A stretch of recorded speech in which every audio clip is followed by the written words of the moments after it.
Let's start our look at axes with the history of the axe. Now the axe went from stone to flint to copper to bronze to iron and then to steel like the modern axe today. Now the earliest axe that I have in my collection is this 17th century trade axe, and it still has some of the touch marks on it here from the original maker. Now this axe has no pole on it, and you'll notice that this is a 1930s Collins that was a trade axe to South America that also is made with no pole. Now, what's wrong with this axe for today's standards is that there's no weight behind the blade. It wobbles. It has a speed wobble when you use it. This was actually an 18th century splitting maul. Still has what looks like the original handle in it. And then of course we have the hewing axe, side axe, or better known as a broad axe. This is a Germanic goose wing, and you can see also the touch marks in it. Now this one here, you'll notice there's just this is a transitional axe here, and it has a hint of a pole on it. An 18th century shingling hatchet, and a related tool, which is the woodworker's adze. Now it looks like a grub hoe, but it's not. It's for woodworking. It's not quite as old as the axe, but we're going to take a look at the adze today also. Now around 1750, in North America, some unknown blacksmith added the pole. Now the pole is the weight behind the handle. And what it does is it gives a counterbalance to the blade weight. It eliminated that speed wobble that I talked about when you chop.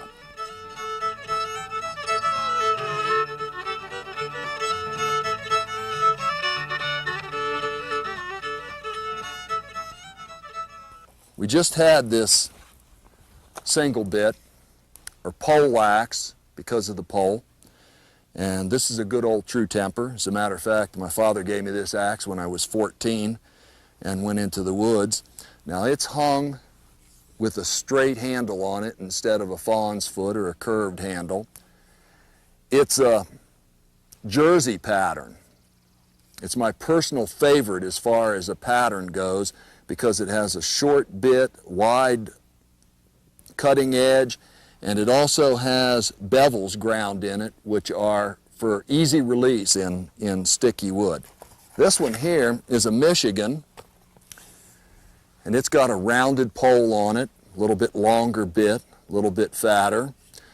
This happens to be a Winchester, manufactured by the firearms maker. And the Michigan is also still being manufactured, and a good serviceable axe. Not my personal favorite as far as a pattern goes.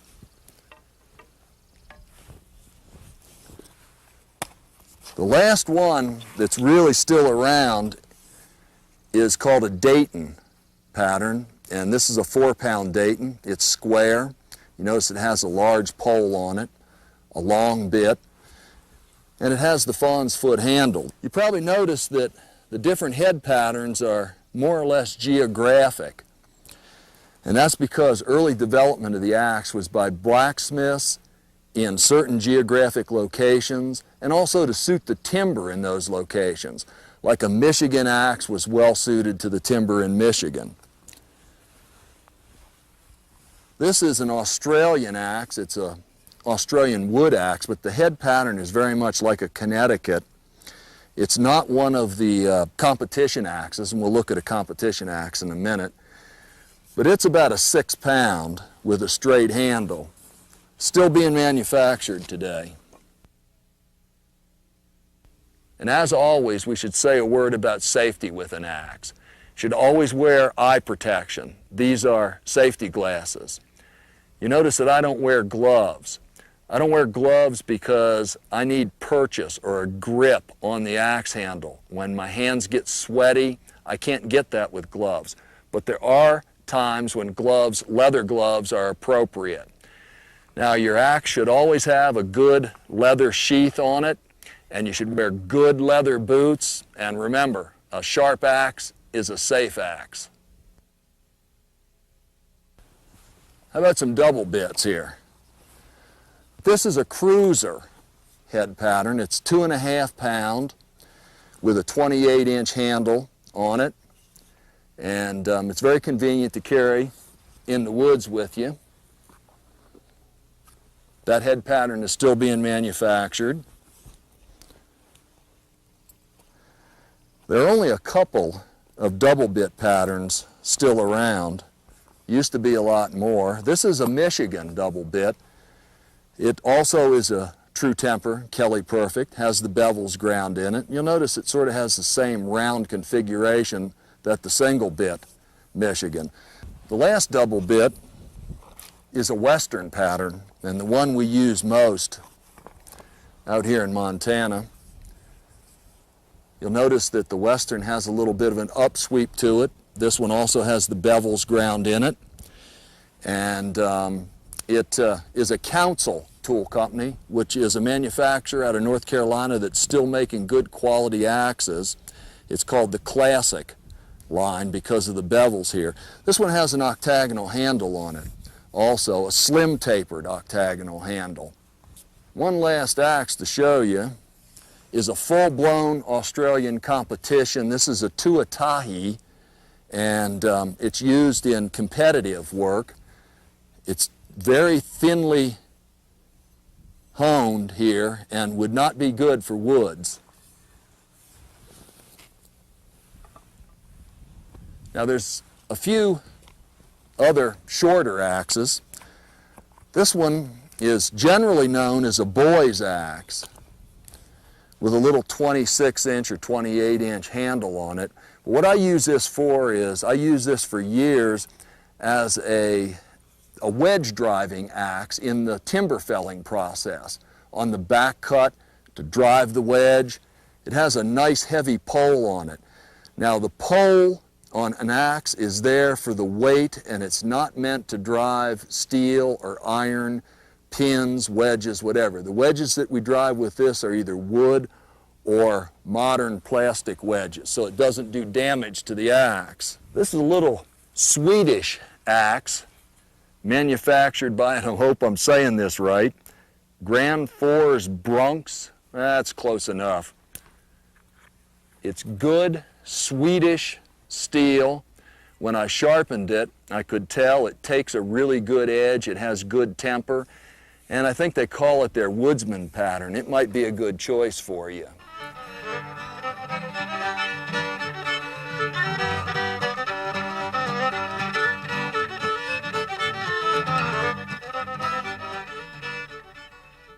An axe, if it's used properly, is a real safe tool. An axe, if you cut corners, it can be a real dangerous tool. The one thing that we've seen in the past that have been injury related, and injuries to ankles or feet, has come down to one simple thing. If when you're chopping on a log, if you never let your axe handle break a plane that's parallel with the ground as you're chopping, then you can't cut your feet.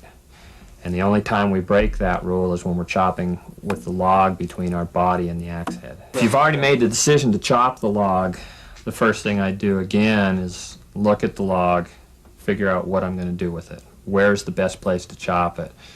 If you're limbing on a downed log, you should try to be limbing the log on the opposite side from where you're standing. In other words, keep the log between you and your axe.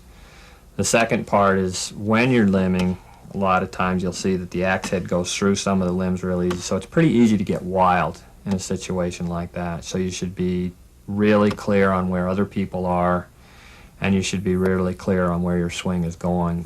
Yeah, there's a lot of times when, no matter how hard you try, you have to limb on the same side of the log that you're standing on. And when that happens, just be doubly sure never to let your axe handle or your axe head drop below the level of your hands as you're chopping. The third is when you're swinging, is to make sure that you have a clear area within the complete radius or arc of your swing. When you're doing that, you don't want your axe, when it's over your head, even to hit a little branch. So sometimes there might be a little branch that's out of the radius of your swing, but it's going to be catching your eye and it's going to be interfering with your vision the whole time. And if that's there, take the time to remove it. It's trying to be as sufficient as possible. So you're going to strike that wood as many times as it takes to completely sever your cutting surface, and then move to the other side, instead of making a chop on one side, a chop on the other side, a chop on this side, a chop on this side, 3 times in succession, and then breaking it. Oftentimes in a large log, you're not going to be able to remove your first chips by making a wide cut. So you'll start with a narrower V in your cut, and you'll cut down until your V comes to closure or to a point. And then you'll go back up, and usually on the strongest side that you have, you'll reopen your cut so that it's wider. And as you come down at first, you take a lot of care to develop accuracy. It doesn't matter. The power does not matter at first.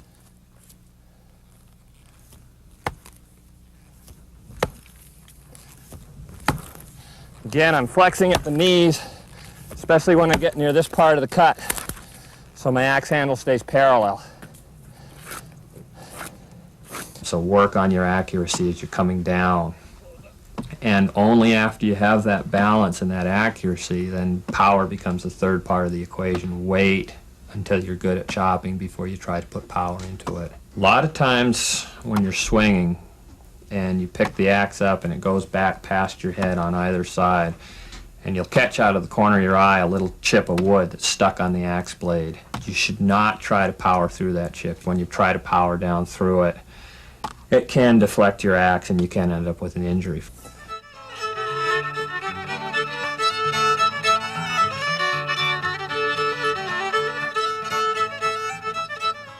Then there's always the splitting maul. This is a 6-pound maul. It's an axe eye instead of a sledge eye maul, which I prefer the feel of the handle on. Good splitting tool. Now, I'm not one much for newfangled gadgets. I like tradition. But here's a splitting axe called the Super Splitter, and it's got a little flare on the side here, and it works real good. I'm real impressed with it. It comes in 2 sizes, this being the smaller, and then there's a little bit heavier version of it. A real quick look at wood splitting here. The splitting maul, 6-pound splitting maul, and splitting is a matter of concentrating your energy. Put your body weight into it. The last splitting tool is just a single bit axe. With an axe, which doesn't have much of a wedged shape to it, and I'm going to take my gloves off here for this so I can feel the handle real good. There's an old timer's trick that if you, and I'll do this in slow motion, if you twist the axe right at the point of impact, it'll throw the wood apart and the axe won't stick in it. Let's try this twisting motion again. There we go.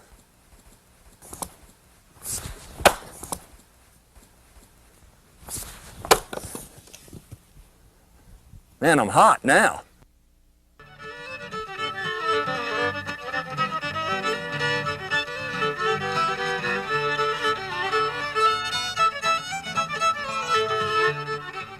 Now the broad axe is my personal favorite of all edge tools to use. I'll start off with my grandfather's broad axe. It's a big one. It's about 9 pounds. And you'll notice that it has more or less of an original offset handle. This is a Pennsylvania pattern broad axe, and it's made by William Beatty and Son out of Chester, Pennsylvania. And now there's 3 fairly common 20th century and 19th century patterns, the Pennsylvania being one of them. And I'll show you 2 others here. Fancy sheath here. Whoops. This is called a New Orleans pattern, and you'll notice that it's clipped off on the edges. It has a pretty large pole What I really like about this pattern is that it has more of a curve to it. Now, a broad axe is basically it's flat on this side, and the bevel or the basal edge is all on this side. This has a dog leg handle, which is just an offset, a single offset handle as opposed to the S-bend. So Pennsylvania, New Orleans, and Canadian pattern. This one still has the maker's sticker on it, even though it's a historic axe. The Canadian pattern has this little bevel right through here, and that distinguishes the Canadian pattern axe. You do have a choice, though, between historic and modern. There's a fellow in North Carolina, Bear Creek Tools, that's the first one to come up with a well-made broad axe. And by well-made, Charlie understands the geometry of a broad axe. It's got the curve to it this way, the flat side. It's hung properly. This is a good choice for you for a modern manufactured broad axe.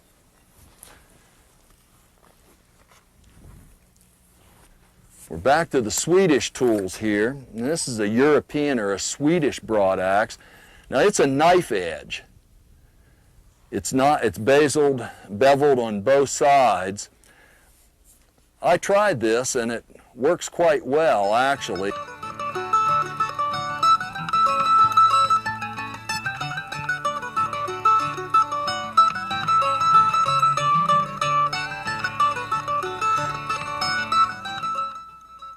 The actual hewing process starts with scoring of the log, and there's a couple of different techniques for scoring. Let's start off with the most difficult, which is to chop a V-notch. And on a larger diameter like this, a V-notch is the best way to remove the bulk of the wood before you go to the broad axe. So what we do here is carefully cut a notch into the depth of the line, and then come over here and you keep cutting these V-notches into the depth of the line. Before you go too far down, you go like this and you split the bulk of it, and again carefully. All this work is best done from on top of the log. You can score from the ground, but it means that you have to rotate the log more than one time. So this process is called juggling. The most common method of scoring is slash scoring, and those are the marks that you usually find on the log and usually done with a smaller diameter. The idea is to set up a rhythm as you work your way down the log, scoring again to the chalk line. And if you can get them evenly spaced and placed, each shot one right over the other, it makes for a better, more traditional look. So we'll see whether I can do that for you or not.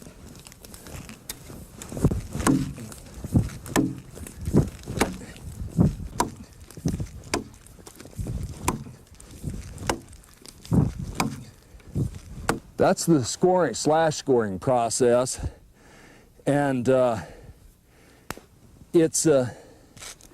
trying to keep the marks 3 to 4 inches apart and one over top of the other. There's a little, if you would, there's a little dance that goes with this, a shuffling motion that you do to keep the rhythm going on it, to keep your even spacing. The hewing process is one of removing the rest of the wood to the line. That sometimes on a larger diameter log like this, that sometimes takes 2 tries at each side. And that would be score with the pole axe, hew with the broad axe, come back and score the last time to the line, and again use the broad axe to finish. Traditional broad axe work worked forward with it. The terminology bark your knuckles came from this historic process where as you're chopping like this, your knuckles are in jeopardy on the log. That's why historically you hew forward, creates more room for your hands. The handle is offset. This is a dog leg offset to give you a little bit more hand room in there. Now, I also like to hew backwards, even though it puts my fingers in more jeopardy, barking my knuckles, because I can see the plane that I've just worked on, and it gives me a better sight line if I go that way. But we'll start here and do it in a traditional fashion. The broad axe is raised and lowered in an easy motion. It's not swung real hard.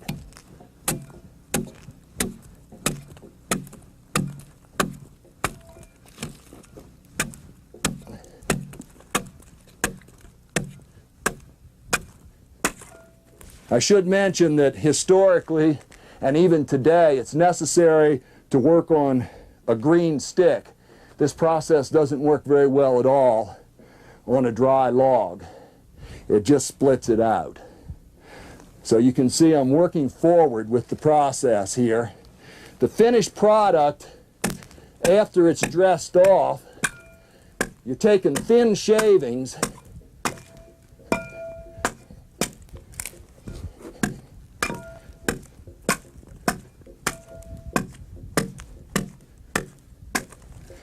and some of them are quite thin for an axe,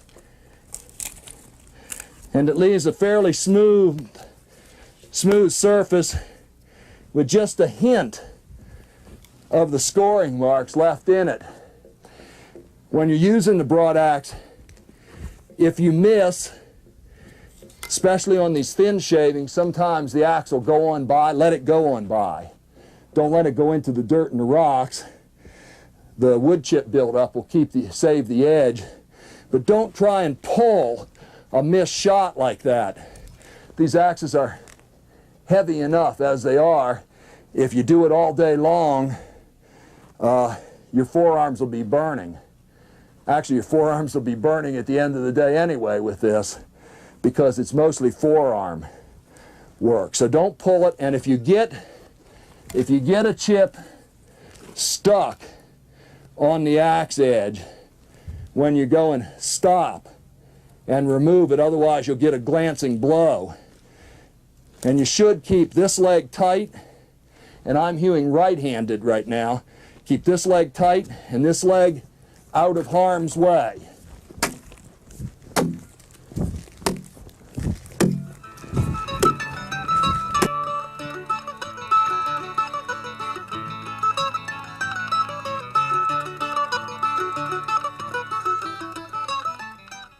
Let's take a look at the foot adze. We started off with the 18th century. It has a pin pole here. Now this was for hammering on. It's all hand forged. A modern day would be this carpenter's, and it has a half pole on it. This is a Douglas. This is the one I use every day in log work, and it has a carpenter's adze handle on it. The Shipwright's has a little bit different handle to it. This is a modern manufactured Shipwright's. This is a lipped Shipwright's. I don't want to have to say that fast, but the lip here keeps the edges from digging in. The traditional way to use this tool is to stand on top of the log and chop right towards your feet. So I'm going to do that while I'm looking at my feet.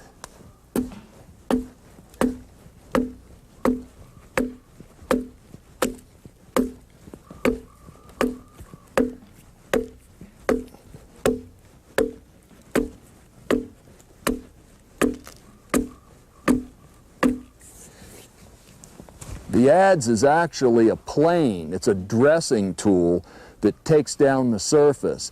When broadaxe hewn logs were dressed up for parlor beams, they were planed off, and you'll notice that it leaves a smoother finish, although undulating, but also a fairly thin shaving, and in a lot of cases not much thicker than a plain shaving blade.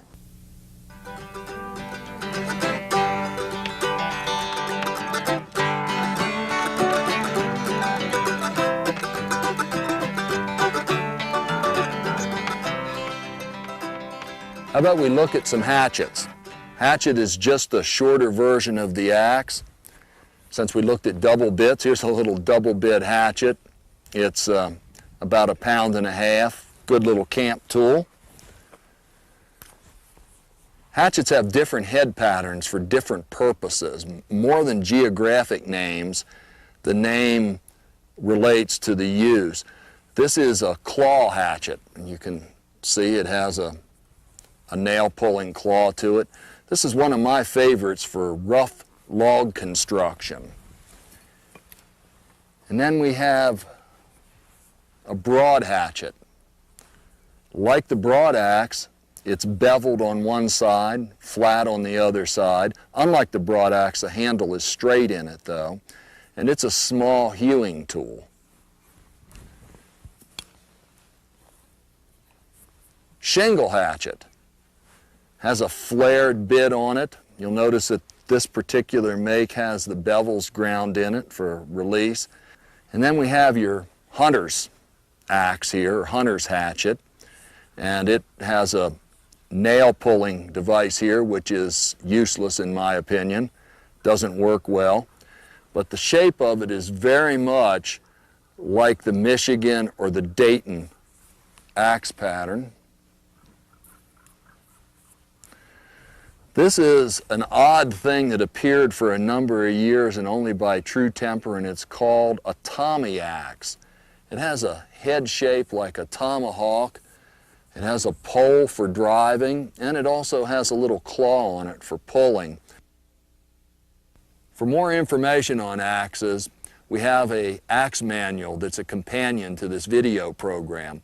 There's also a video that we made for historic preservation called These Old Cabin Logs, and it's on log cabin restoration. You might be interested in that. And then there's Hand Tools for Trail Work video. Now this is as close as you're going to get to seeing this cowboy dance. He's up in the morning at the break of day, with his axe and a file and a lunch packed away. Then he's off to the woods where he'll earn his pay. It's all in the life of the woodsman. He swings his axe with truth and grace, to strengthen his arms and pound on his face. Carry it with him till the day he dies. There's a lesson to be learned from the woodsman.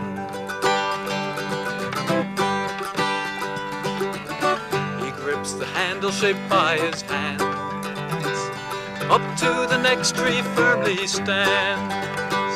The chips fly fast, each swing is true. There's music in the movement of the woodsman. He swings his axe with truth and grace. Behind the blade, it wobbles. It has a speed wobble when you use it.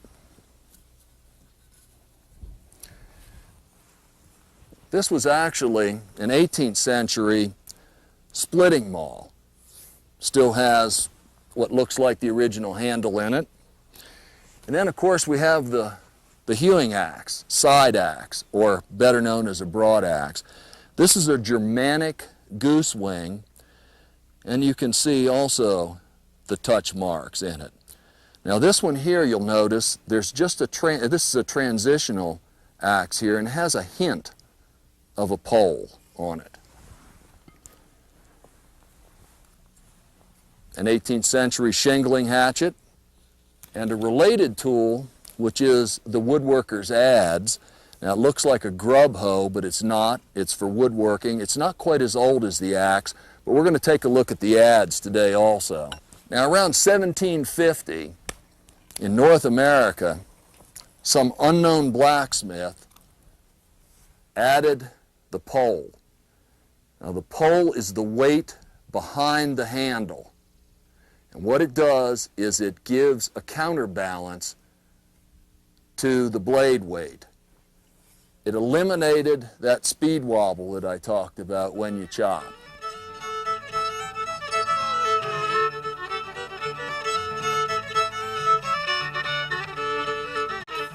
Let's start our look at axes with the history of the axe. Now the axe went from stone to flint to copper to bronze to iron and then to steel like the modern axe today. Now the earliest axe that I have in my collection is this 17th century trade axe, and it still has some of the touch marks on it here from the original maker. Now this axe has no pole on it, and you'll notice that this is a 1930s Collins that was a trade axe to South America that also is made with no pole. Now, what's wrong with this axe for today's standards is that there's no weight. We just had this single bit or pole axe because of the pole. And this is a good old true temper. As a matter of fact, my father gave me this axe when I was 14 and went into the woods. Now it's hung with a straight handle on it instead of a fawn's foot or a curved handle. It's a jersey pattern. It's my personal favorite as far as a pattern goes because it has a short bit, wide cutting edge, and it also has bevels ground in it, which are for easy release in sticky wood. This one here is a Michigan, and it's got a rounded pole on it, a little bit longer bit, a little bit fatter. This happens to be a Winchester, manufactured by the firearms maker. And the Michigan is also still being manufactured, and a good serviceable axe, not my personal favorite as far as a pattern goes.